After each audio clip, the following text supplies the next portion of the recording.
Hello 11th class. आज हम the address का एक लॉन्ग आंसर क्वेश्चन करते हैं। देखें, the address is a story of human predicament. The address is a story of human predicament that follows war. Comment. The address जो हमारी कहानी है वो मानवीय द्विधा की कहानी है कि मानव कभी कभी बड़ी दुविधा में पड़ जाता है। इस पर आपका क्या कहना है? Comment. This is a touching story. ये एक बहुत ही मर्मस्पर्शी, हृदय स्पर्शी, दिल को छूने वाली कहानी है।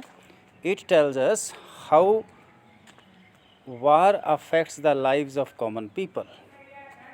ये कहानी हमें बताती है कि युद्ध से आम जीवन कैसे प्रभावित होता है, आम आदमी का जनजीवन का क्या असर होता है।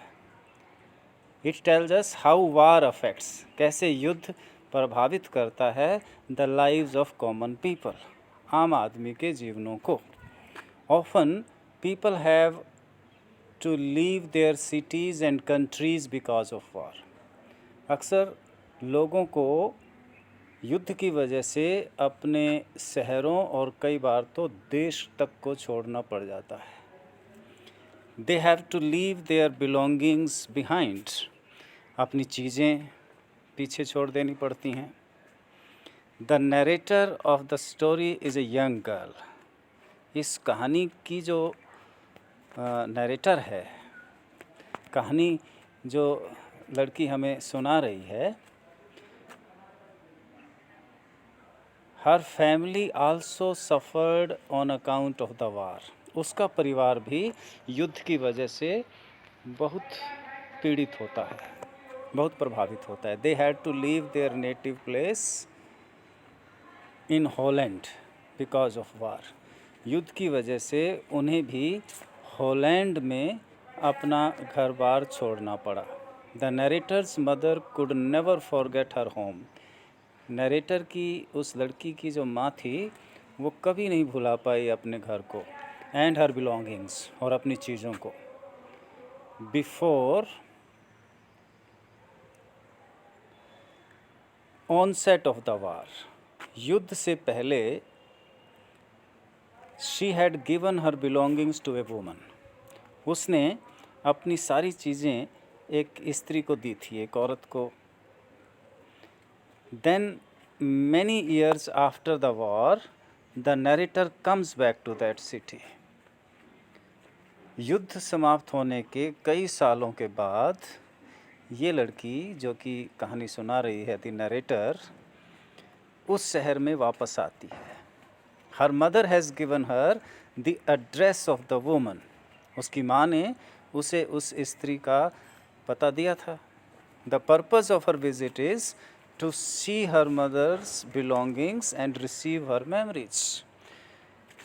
उसकी विजिट का, उसका उस शहर में आने का जो उद्देश्य था, वो अपनी माँ की चीज़ों को देखना और अपनी पुरानी यादों को जागृत करना था, रिवाइव करना था, ताकि उसे पुरानी यादों का मज़ा मिल सके। She comes to the woman's house. वो उस स्त्री के घर जाती है। She finds certain things which she recognises.